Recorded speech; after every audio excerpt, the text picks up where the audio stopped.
Welcome smart investor to my channel Nizar Imam. Jadi kayaknya minggu ini tuh bakalan banyak yang nanya tentang kelahiran Luna 2.0. Apakah bisa menjadi solusi bagi duit para investor yang hilang hampir 100% di UST dan juga Luna yang kemarin ya? Atau ini hanya untuk naik dan turun lebih dalam lagi kedua kalinya dan juga menambah lebih banyak korban lagi? Atau hanya itu sekedar jadi surganya para spekulator dan penjudi yang mau nangkep pisau jatuh? Kita akan kupas fenomenanya di Dasi, drama finansial dan investasi.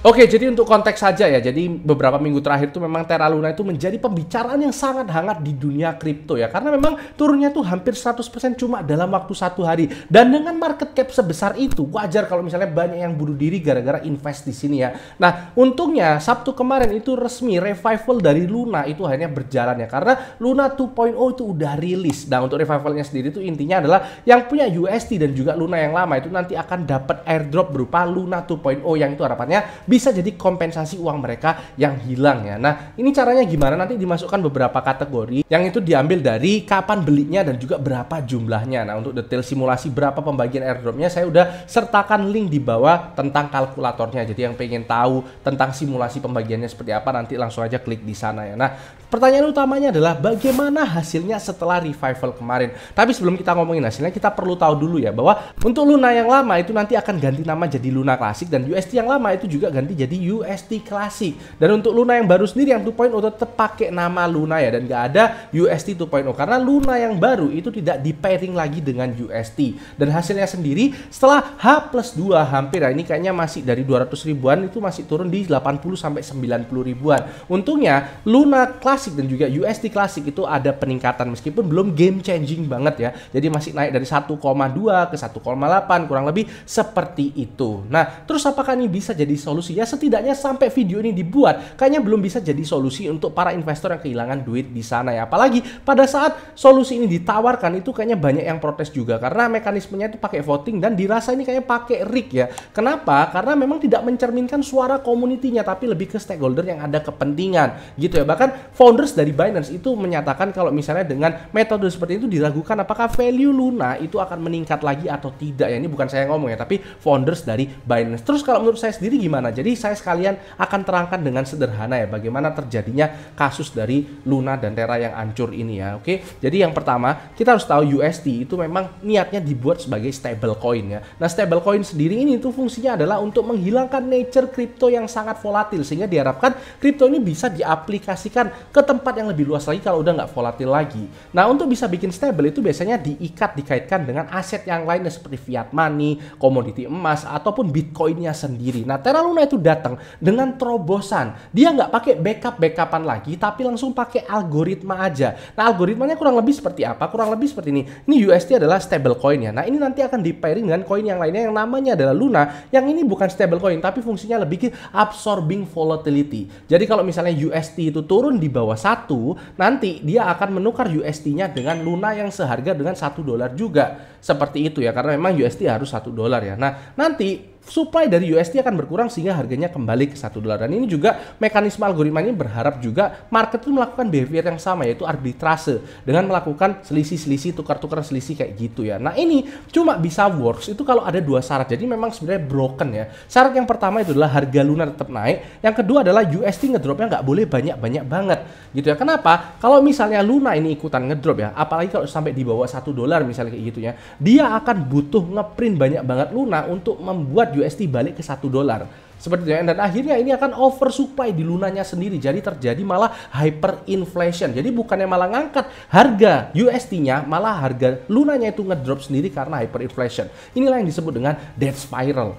Kurang lebih seperti itu ya. Dan ini pertanyaannya, kenapa kok orang-orang mau invest di tempat yang broken seperti ini ya? Karena memang Terra Luna sendiri itu ekosistemnya kayak ada iming-iming Ponzi-nya juga melalui Anchor Protocol, salah satu program yang ada di ekosistem Terra Luna sendiri. Itu kalau orang deposit di situ USD itu nanti dikasih yield kurang lebih per tahun 20%. Ini literally tanpa resiko dan free money ya. Kenapa? Karena memang yang didepositkan adalah stable coin yang harusnya tuh harganya nggak berkurang gitu ya. Dan ini menyebabkan orang-orang itu pada minat dengan USD semua karena mau masukkan ke sini. 70% pemegang USD itu masuk ke sini ya, ke Anchor Protocol ini ya. Dan ini menyebabkan harga Luna itu terus naik. Nah, sampai pada satu ketika ya orang-orang mau cabut dari Anchor Protocol ini. Kenapa? Karena Anchor Protocol ini memang kayak Ponzi ya, 20% per tahun itu gede banget loh. Bayangkan teman-teman minjem aja dari bank yang kurang dari itu bunganya, dimasukkan ke situ tuh free money ya. Dan yang biasanya yang too good to be true seperti ini itu memang biasanya fake, termasuk dengan Anchor Protocol ini juga. 20% itu bisa dibagi kalau misalnya orang terus masukkan duit ke situ.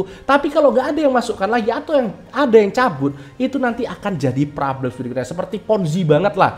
Orang itu baru masukkan duit lagi baru bisa dibayarkan. Karena kalau misalnya nggak ada yang masuk lagi, nggak bisa bayar 20%-nya itu. Nah, ini yang menyebabkan ini gagal karena kemarin pada saat diumumkan The Fed akan menaikkan suku bunga, orang-orang pada cabut mindahin aset kriptonya ke aset lain yang lebih aman. Dan juga ini kayaknya juga konspirasinya ada yang nyerang ya, karena keluarnya tuh kayak terkoordinasi banget gitu loh, barengan banget, serentak banget. Tapi kita tidak akan membahas konspirasinya ya. Jadi seperti itu. Nah, untuk Luna 2.0 sendiri menurut saya value-nya nggak akan muncul karena orang-orang belum percaya lagi sama sistem baru yang dibangun oleh Terra Luna ini sendiri gitu ya. Nah, terus pertanyaannya, ya memang apakah orang-orang ini memang percaya lagi atau tidak, itu menurut saya susah ya. Karena memang dari awal itu banyak banget yang mengkritik memang sistemnya Terra Luna ini memang broken ya. Tapi Do Kwon sebagai foundersnya itu malah bersikap arogan ya. Dia malah mencaci maki orang-orang yang mengkritik, dikatain miskin lah, dikatain retard lah, seperti itu ya. Memang kayaknya kalau orang punya duit itu memang seperti itu ya. Harus dibuat humble dulu sama market sepertinya. Nah, terus kalau misalnya Luna 2.0 ini sendiri tidak ada gunanya, tidak menjadi solusi, terus ini ngapain gitu ya.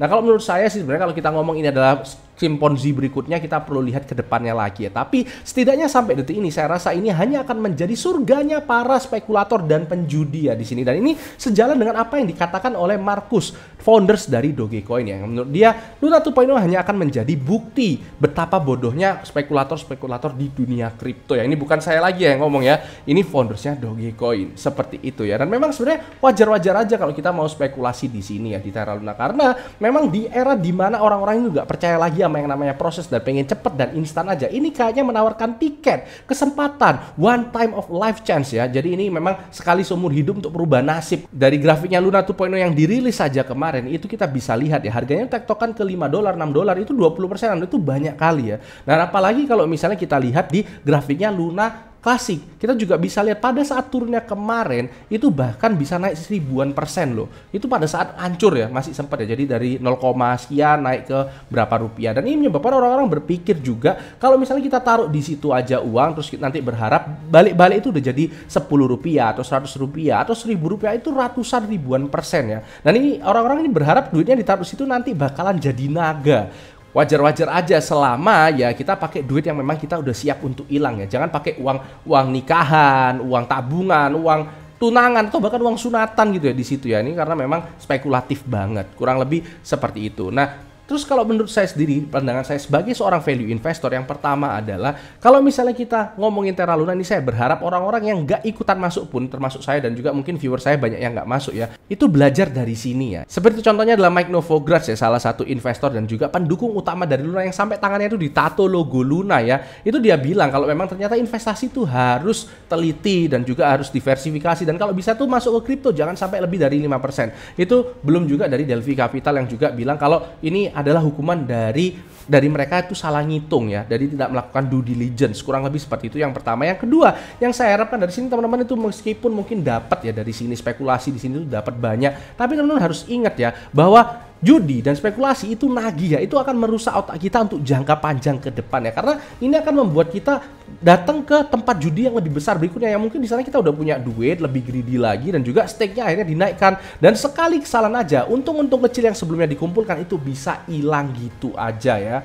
Nah, itu ya, dan mungkin teman-teman bisa komentar di bawah apakah tertarik dengan ikutan spekulasi yang kayak gini atau bahkan bikin kita itu lebih kapok lagi, lebih skeptis lagi untuk invest di kripto. Komentar di bawah ya, dan jangan lupa mungkin teman-teman kalau misalnya ada drama lain yang mau dibahas dari segi value investasinya, teman-teman komentar di bawah juga. Tapi sebelum itu kita akan coba wrap up dengan pesan dari sponsor dari video kita hari ini, yaitu adalah BitMEX. Oke, jadi untuk pesan sponsor kita kali ini berasal dari BitMEX ya. BitMEX ini adalah platform perdagangan kripto global ya, yang di sini juga di global tuh sebenarnya udah kredibel karena ini juga sponsornya dari AC Milan. Nah, BitMEX ini kemarin ngeluncurin tentang BitMEX Spot ya. Ini adalah exchange yang barunya dia, yang di sini katanya interface-nya lebih bagus, dan juga yang pasti kita bisa transaksi beberapa koin kripto di sini ya. Ini ada beberapa di sini yang dikaitkan langsung dengan USDT. Kita bisa lihat di sini ada XBT, ETH, APE, AXS, Link, Matic, dan lain-lainnya ya. Uniswap juga ada. Terus kemudian kita bisa lihat di sini sekaligus peluncurannya BitMEX Spot kemarin ini ada hadiahnya yaitu 1 juta USD ya.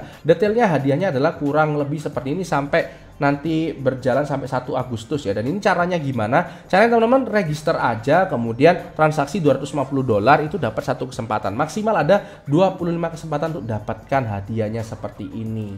Kurang lebih seperti itu ya. Untuk detailnya teman-teman langsung aja ke websitenya. Ini link saya cantumkan di deskripsi. Kemudian juga kalau mau download ini sudah ada di Google Play Store juga ada BitMEX Mobile Lite-nya juga. Kurang lebih seperti itu pesan sponsor kita hari ini. Oke. Mungkin itu aja episode kali ini. Jangan lupa komen, like, dan subscribe. Follow IG saya juga. Tetap cerdas dan tetap santai.